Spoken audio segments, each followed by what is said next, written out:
Hi everyone, how are you all? I hope all of you are fine and taking care of yourselves. So once again you are welcome in this channel, and today in this video I will discuss with you about spoken English and how you can make sentences using can, could and will be able to.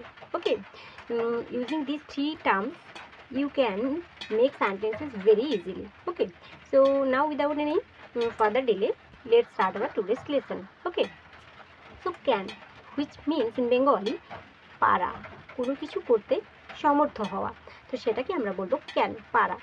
And the past form of can is good, মানে ক্যানকে যখন আমরা বর্তমানের ক্ষেত্রে বলবো তখন সেটা can বা পারা, এবং যখন অতীতের কোনো একটা কাজের ক্ষেত্রে আমরা এই ওয়ার্ডটা ইউজ করবো তখন আমরা সেটা হয়ে যাবে পারতাম বা কুড।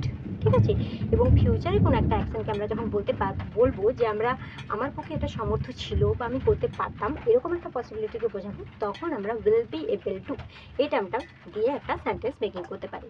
তো চলো এরপর আমরা উদাহরণের মাধ্যমে দেখে নেবো যে কীভাবে তুমি একটা সেন্টেন্স ক্যান, কুড এবং উইল বি এবেল টু দিয়ে করতে পারো।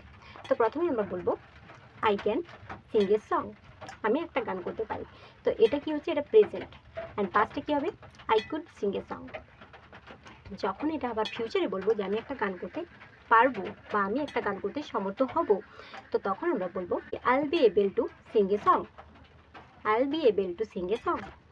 এরপর আমরা বলবো আই ক্যান ওয়াক, যদি আমি বলি যে আমি হাঁটতে পারি, আই ক্যান ওয়াক, এটা হলো প্রেজেন্টে।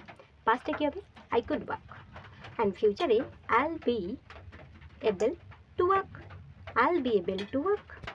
যদি আমি বলি যে আমি কথা বলতে পারি, আই ক্যান স্পিক। এরপর যদি আমি বলি যে আমি কথা বলতে পারতাম, আই কুড স্পিক। এটাকে যদি আমি বলি যে আমি কথা বলতে পারবো বা কথা বলতে সমর্থ হব, I will be able to speak. আমি যদি বলি যে আমি ইংলিশ বলতে পারি, আই ক্যান স্পিক ইংলিশ। এটাকেই যদি আমি পাস্টে বলি, আই কুড স্পিক ইংলিশ, আমি ইংলিশ বলতে পারতাম। এবং ফিউচারের ক্ষেত্রে আমি বলবো I will be able to speak English. ঠিক আছে, ইংলিশ ছাড়া তুমি এখানে অন্য কোনো ল্যাঙ্গুয়েজ বলতে পারো, যেটা তুমি পারবে সেটা তুমি বলতেই পারো, যে আই ক্যান স্পিক ফ্রেঞ্চ। ওকে, এরপর যদি আমরা বলি যে আমি সাঁতার কাটতে পারি, আই ক্যান সুইম, আমি সাঁতার কাটতে পারতাম, আই কুড সুইম। আমি সাঁতার কাটতে সমর্থ হব, I will be able to swim. ঠিক আছে, তো এখন নিশ্চয়ই বুঝতে পারছো যে কত ইজিলি তুমি ক্যান, কুড এবং উইল বি এবেল টু এই তিনটে টার্ম ইউজ করে খুব ইজিলি তুমি সেন্টেন্স মেকিং করতে পারবে, বা তোমার ডেলি যেসব কথা তুমি বলো ক্যান বা কুড দিয়ে খুব ইজিলি তুমি সেই সব কথা কিন্তু বলতে পারবে। ঠিক আছে, আচ্ছা এখানে দেখো আমি তোমাকে আরেকটা বলে দিই যে তুমি যখন এই কোনো একটা কথাকেই যখন তুমি জিজ্ঞাসা করবে বা যখন তুমি ইন্টারোগেটিভ বা নেগেটিভ করবে, তো তখন কী হবে, একই সেন্টেন্সকে আমরা নেগেটিভ এবং ইন্টারোগেটিভও দেখে নেব। ঠিক আছে, যেমন দেখো আমি যদি বলি যে আমি একটা গান করতে পারি বলেছি প্রথমে, তো আমি যদি বলি আমি গান করতে পারি না, I can't Singh a song, বা তুমি বলতে পারো I can not sing a song, আমি গান করতে পারি না। ঠিক আছে, এটাকে তুমি যদি এবার অতীতের ক্ষেত্রে বলবে, পাস্টে বলবে I could not sing a song বা I couldn't sing a song. এটাকে আবার ফিউচারে বলবে I will not be able to sing a song. ঠিক আছে, আর এটাকে তুমি যদি আবার ইন্ট্রোগেটিভে বলো, তখন কী হবে, যে আমি কি একটা গান করতে পারি, can I sing a song, can I sing a song. বা এক্ষেত্রে তুমি কুডে ইউজ করতে পারো, could I sing a song.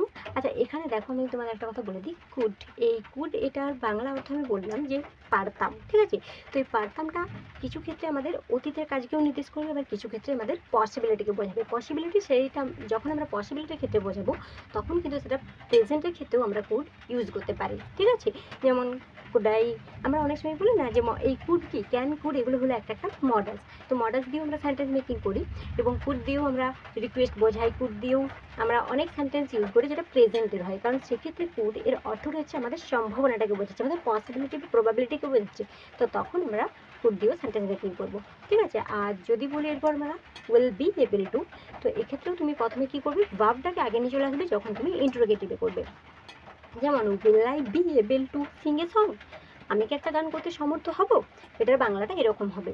ঠিক আছে, এরপর দেখো যদি আমি বলি যে আমি হাঁটতে পারি, আই ক্যান ওয়াক, আমি কি হাঁটতে পারি, ক্যান আই ওয়াক।